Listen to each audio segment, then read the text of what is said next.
നമസ്കാരം. നമ്മൾ കുറച്ചായി വീഡിയോസൊക്കെ അപ്ലോഡ് ചെയ്തിട്ട് ഒന്നിങ്ങനെ ഒരു വീഡിയോ അപ്ലോഡ് ചെയ്യാൻ കാരണം എന്താണെന്ന് വെച്ചാൽ നമ്മളിപ്പോൾ തിരുവനന്തപുരത്ത് വെഞ്ഞാറമൂട് 5 പേര് ഒരു ചെറുപ്പക്കാരെ പറയും. അതിനു മുമ്പ് ഇതേപോലുള്ള മർഡറുകൾ നമ്മൾ കുറച്ച് കേട്ടു. 5 പേര് കൂടിയിട്ട് പിന്നെ ഒരു പഠിക്കുന്ന കുട്ടിയെ 10ാം ക്ലാസ്സുകാരനെ താമരശ്ശേരിയിൽ ഇല്ലാതാക്കി. യഥാർത്ഥത്തിൽ എന്താണിപ്പോൾ അതിൻ്റെ കാരണം എന്നുള്ളതാണ്. എന്തുകൊണ്ടാണ് ഇങ്ങനെ സംഭവിക്കുന്നത്? ഇത് പഠനത്തിന് വിധേയമാക്കണം. അതായത് നമ്മുടെ മനുഷ്യൻ്റെ മോഡ് ചേഞ്ചായിട്ടുണ്ട്. മോഡ് ചേഞ്ചായി എന്ന് പറഞ്ഞാൽ പിന്നെ ഒരു 25 വർഷം മുമ്പ് ഒരാളുടെ പിന്നെ ചിന്താഗതി അല്ല ഇന്നത്തെ പിന്നെ കുട്ടികളുടെ ചിന്താഗതി. അവർ പിന്നെ ജീവനൊന്നും വലിയ വിലയൊന്നും കൊടുക്കുന്നില്ല. പ്രതികാരം, വയലൻസ്, പിന്നെന്താ പറയുക, അക്രമവാസന, ഇതാണ് ഏറ്റവും കൂടുതൽ ഇന്നത്തെ തലമുറയെ പ്രോത്സാഹിപ്പിച്ചുകൊണ്ടിരിക്കുന്നത്. അല്ലെങ്കിൽ ഇന്നത്തെ തലമുറ ഇതിൻ്റെ അഡിക്റ്റാണ്. ഒന്നല്ലെങ്കിൽ പിന്നെ നമ്മളിപ്പോൾ ഉപയോഗിക്കുന്ന ഈ മൊബൈൽ ഫോൺ എന്ന് പറയുന്ന സാധനം, സത്യത്തിൽ എല്ലാവരും പറയും ഇത് മൊബൈൽ ഫോണാണ്, ഇത് മൊബൈൽ ഫോണ് എന്നുള്ള പേര് മാത്രമല്ല, ഇത് സത്യത്തിൽ ഒരു അതിഭീകരനായിട്ടുള്ളൊരു ഡിവൈസാണ്.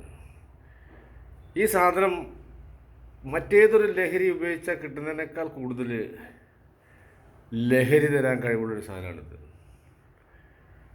ക്രിമിനൽ മെൻറ്റാലിറ്റി വളർത്തിയെടുക്കാൻ ഈ സാധനം നമ്മളെ സഹായിക്കുന്ന മാതിരി വേറെ ഒരു സാധനം സഹായിക്കില്ല. ക്രിമിനൽ മൈൻഡ്, അത് കളിക്കുന്ന കളികളൊക്കെ നോക്കിയാൽ മതി. മൊബൈലിൽ കളിക്കുന്ന കളികൾ, അതായത് MDMA, കള്ള്, കഞ്ചാവ്, ചരസ് തുടങ്ങിയിട്ടുള്ള ലഹരി പദാർത്ഥങ്ങൾ ഉപയോഗിച്ചിട്ടൊരാൾ അയാളുടെ പിന്നെ സന്തോഷം തരുന്ന ഭാഗങ്ങളെ ഉത്തേജിപ്പിക്കുന്നതിനേക്കാൾ കൂടുതൽ, എത്രയോ കൂടുതൽ ഈ സാധനം നമ്മളെ സ്വാധീനിക്കുന്നത് അല്ലെങ്കിൽ ഡോപ്പമിൻ ഉൽപ്പാദിപ്പിക്കുന്നുള്ളതാണ്.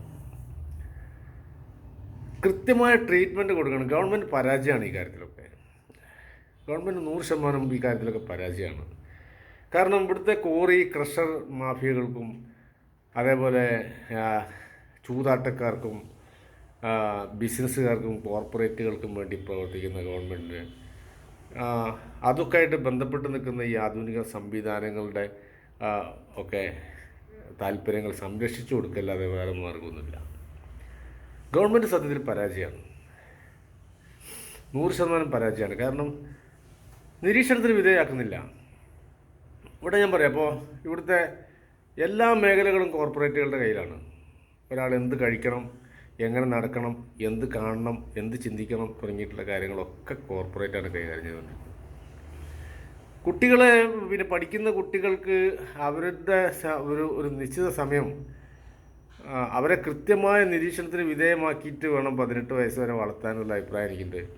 ഈ കലാലയ രാഷ്ട്രീയം, അതേപോലെ കലാലയത്തിൽ ഈ പിന്നെ സംഘടിതരായിട്ടുണ്ടാകുന്ന അക്രമങ്ങളൊക്കെ കൃത്യമായിട്ടുള്ള രീതിയിലുള്ള പിന്നെ ശിക്ഷ കൊടുത്തു കഴിഞ്ഞാൽ കുറേയൊക്കെ ഇത് മാറ്റം വരും.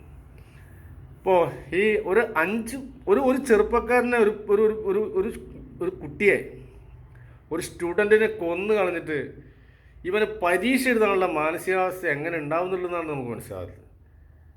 ഒരു കുട്ടിയെ ഇവർ കൊന്നു കളഞ്ഞിട്ട് എങ്ങനെയാണ് ഇവന് പോയിരുന്ന് പരീക്ഷ എഴുതാൻ വേണ്ടി പറ്റുന്നത്? വെറുതെ ഒന്ന് ചിന്തിച്ച് നോക്കിയാൽ മനസ്സിലാവുന്ന കാര്യമല്ലേ, എങ്ങനെയാണ് ഒരു പരീക്ഷ എഴുതാൻ പറ്റുന്നത്? അതായത് ഒരാളെ കൊന്നു കളഞ്ഞിട്ടും പരീക്ഷ എഴുതാനുള്ള മാനസികാവസ്ഥ ഇപ്പോഴും അവർക്ക് ഉണ്ടെങ്കിൽ അതിൻ്റെ ഒരു അർത്ഥം എന്താണ്? മോഡ് ചേഞ്ചായി, മോഡ് മാറിപ്പോയി, റോബോട്ടിക് മോഡാണ്. ശരിക്കുണ്ടല്ലോ, ഇതിനൊക്കെതിരെ ശക്തമായി പ്രതികരിക്കുന്ന സംഘടനകളാണ് വേണ്ടത്. കുറച്ച് ആൾക്കാർ തയ്യാറാവണം.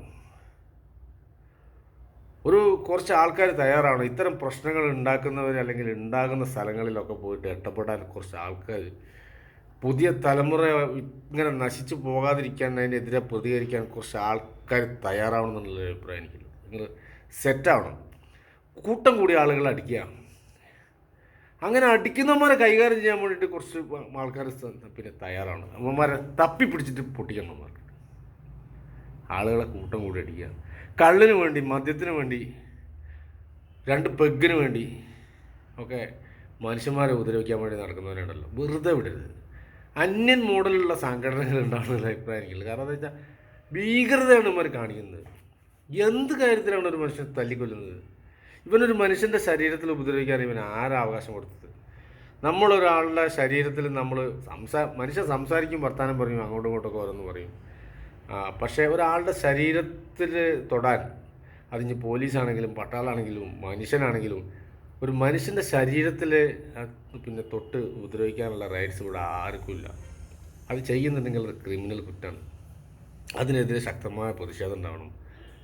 ഓക്കെ, എന്ത് മനുഷ്യന്മാരാണ്!